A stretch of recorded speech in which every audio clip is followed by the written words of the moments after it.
En 1965, le Code du travail se réécrit et avec lui l'histoire des femmes françaises. Le droit de travailler sans l'accord d'un mari tombe et c'était notre dernier obstacle à l'autonomie financière. Pourtant, seulement 18% des femmes franchissent le cap de l'investissement. Bienvenue sur Fortuné, le podcast qui change la donne.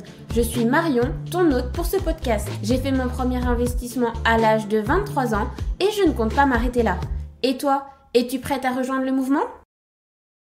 Bonjour à toi chère auditrice, je suis ravie de te retrouver aujourd'hui. Normalement, si tu es là dès les premiers jours, nous sommes le 10 février 2024. Pendant que j'étais en train d'écrire ce script d'épisode de podcast, je ne savais pas que j'étais en train d'écrire le premier épisode de la série de 30 jours qui débute aujourd'hui. Mais on va commencer directement par rentrer dans le vif du sujet. Aujourd'hui, j'aimerais te montrer les 4 grandes raisons pour lesquelles les femmes devraient vraiment se mettre à investir et prendre en main leur gestion financière parce que le fait d'être née femme en France nous met quand même quelques obstacles financiers sur la route. Et j'avoue avoir découvert ces obstacles que récemment en entrant dans la vie active où j'ai perdu toute ma naïveté que les femmes étaient égales aux hommes.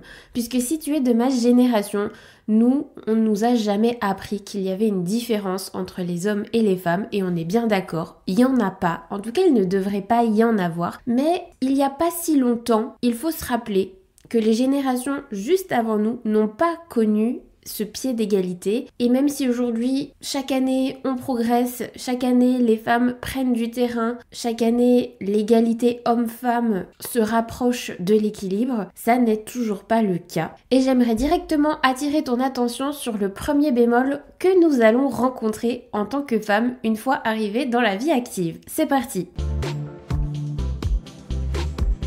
Le premier point noir, il s'agit bien évidemment de notre rémunération et de l'écart des salaires. Selon une étude récente, en France, les femmes vont percevoir en moyenne une rémunération inférieure de 28,5% à celle des hommes. Donc on est presque à 30% d'écart. C'est un pourcentage global sur toute notre vie active professionnelle.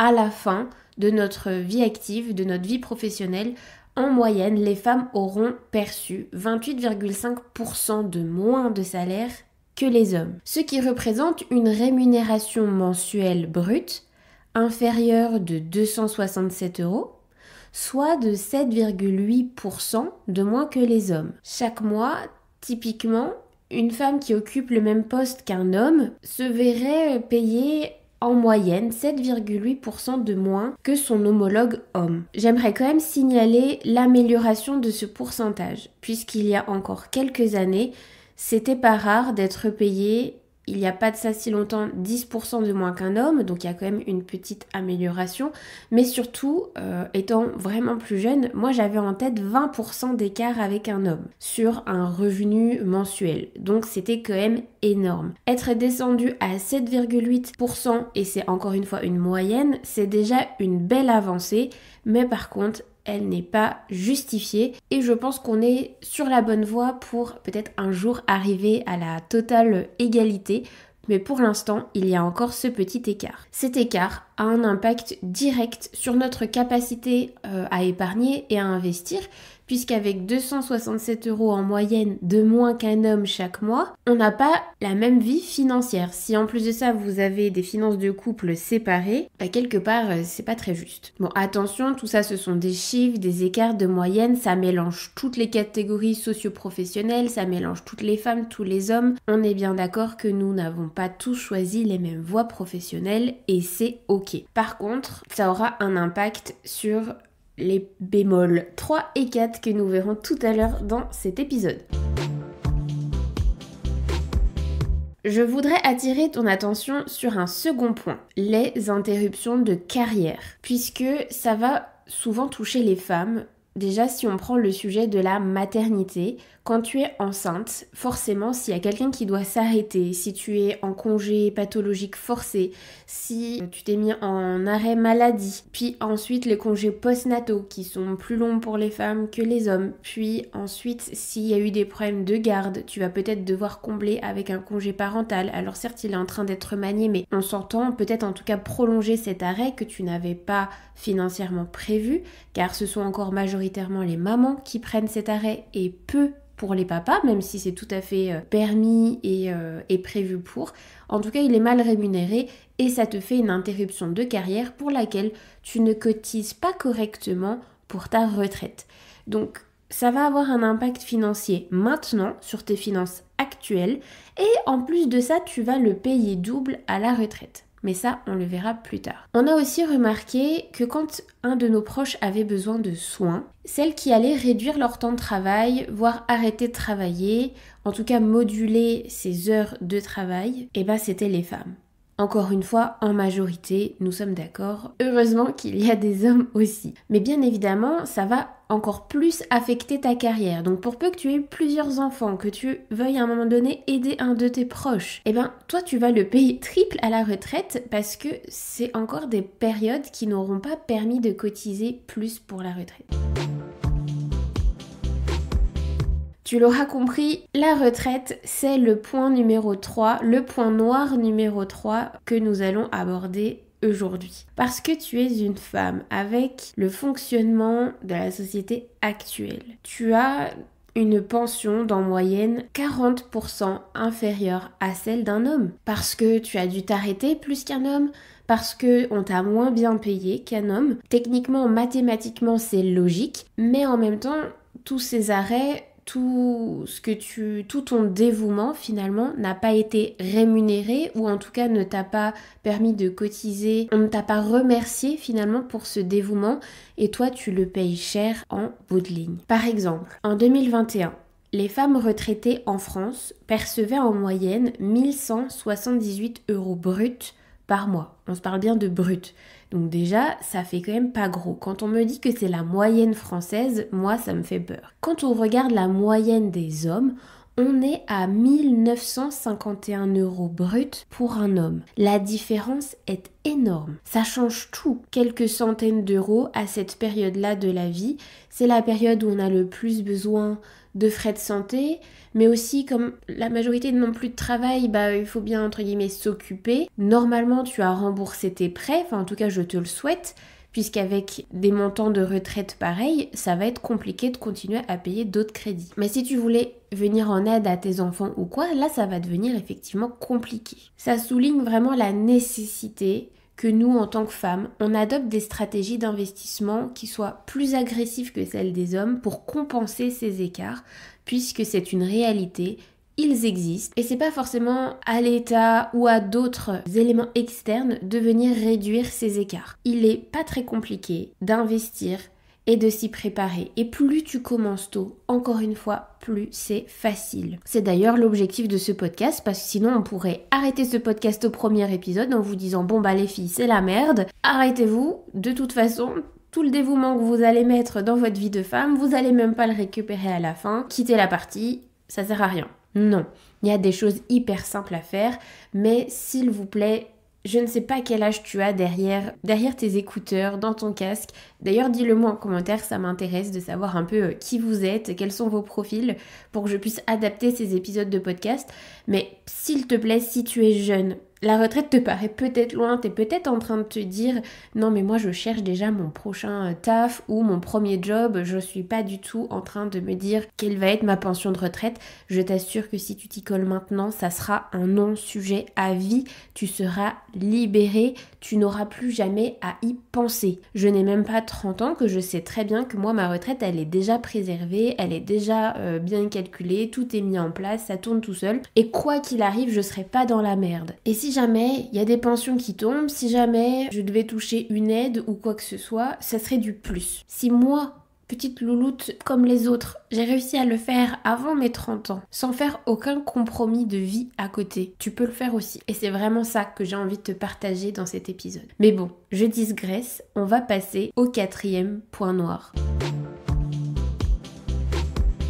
Le Le quatrième point noir n'en est peut-être finalement pas un, mais avec tout ce qu'on vient de citer avant, c'est un petit peu un cadeau empoisonné. On va parler d'espérance de vie, car oui, c'est bien connu, nous en tant que femmes, nous vivons en moyenne plus longtemps que les hommes. Comment voulez-vous assumer une vie seule si un jour ça doit arriver, alors que vous allez être beaucoup moins bien payé qu'un homme? Ça veut dire que quand les finances de votre homme ne pourront plus vous aider, vous risquez d'avoir les dernières années de votre vie les plus compliquées financièrement. C'est moche et ça fait pas rêver. Exemple, les femmes nées en 1954, elles vont passer en moyenne 26 ans et 5 mois à la retraite. Encore une fois, c'est une moyenne. Soit près de 4 années de plus que les hommes. Ça implique vraiment d'avoir une planification financière minutieuse et de prendre en compte l'investissement, l'épargne pour avoir une retraite plus longue et plus aisée, qui pourra faire face à tout retournement de situation. Vous travaillez dur toute votre vie, vous vous arrêtez pour vos enfants, vous vous arrêtez pour votre famille, tu travailles dur toute ta vie, tu t'arrêtes pour tes enfants, tu t'arrêtes quand ils sont malades, tu t'arrêtes pour aider un proche, que ce soit tes parents, une tante,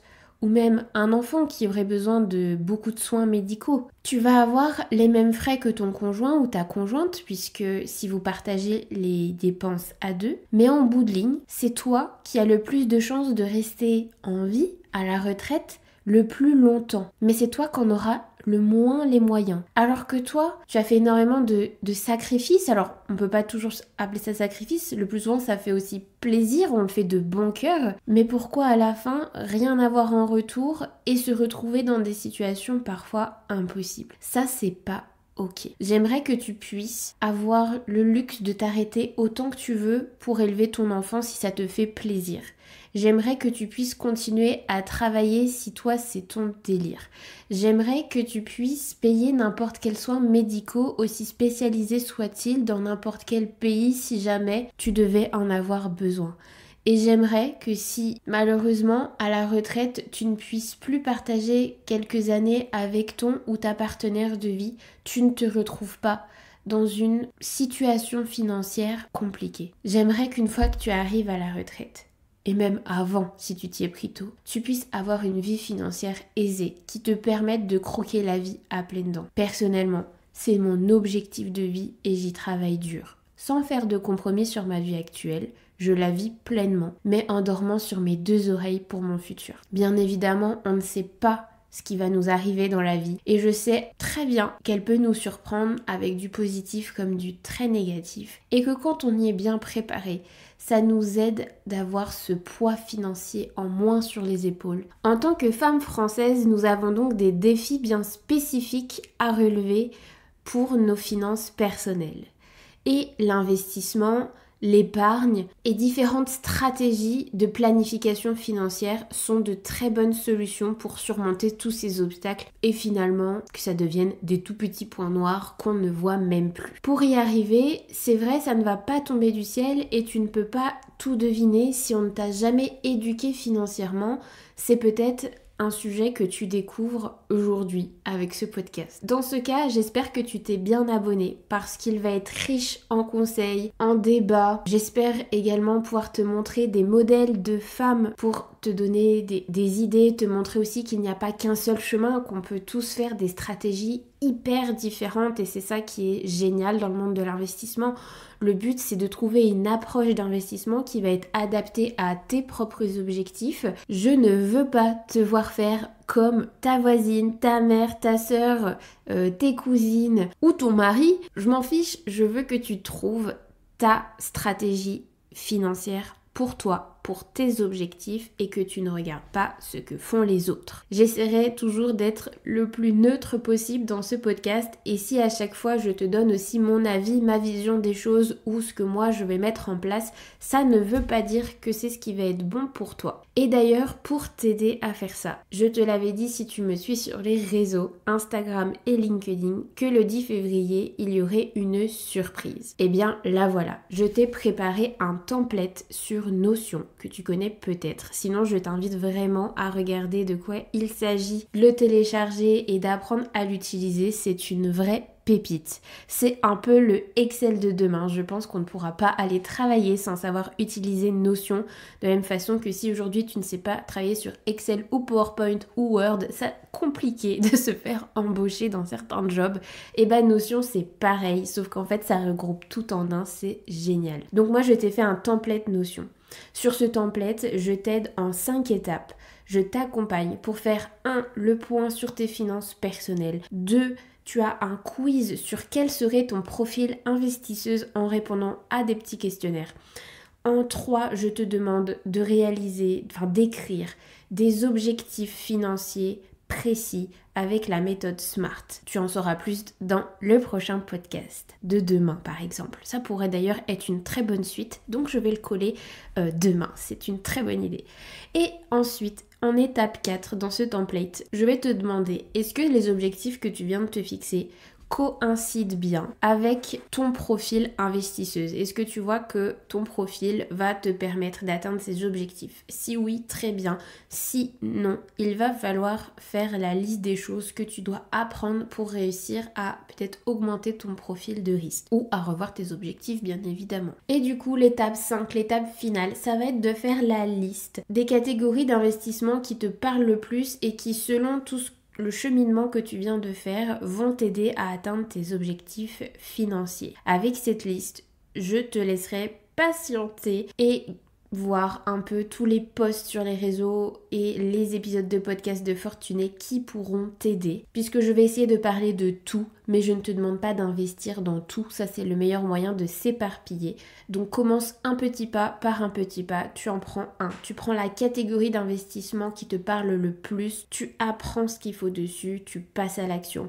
Et si jamais tu avais besoin d'autres catégories pour arriver à tes fins, eh bien hop, tu en choisirais une deuxième quand tu seras prêt, quand tu auras aussi libéré peut-être un peu plus de finances pour pouvoir te lancer, tu te formes et hop, tu passes à l'action.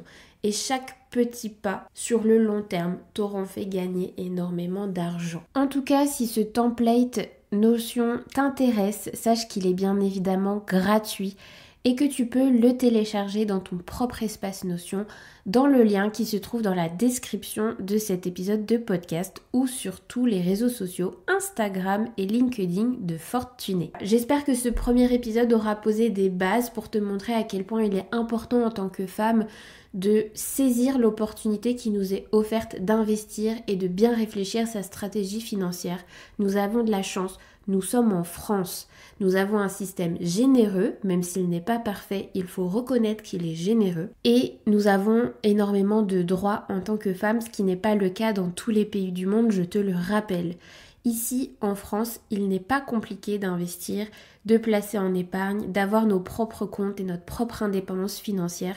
Et encore une fois, ça n'est pas le cas de tous les pays. En tout cas, j'espère que tu es motivée. Là, c'était un petit peu une photographie de la situation de la femme en France. J'espère que ça t'aura motivé à passer à l'action. Je te retrouve demain pour parler concrètement de comment définir les objectifs financiers de façon smart.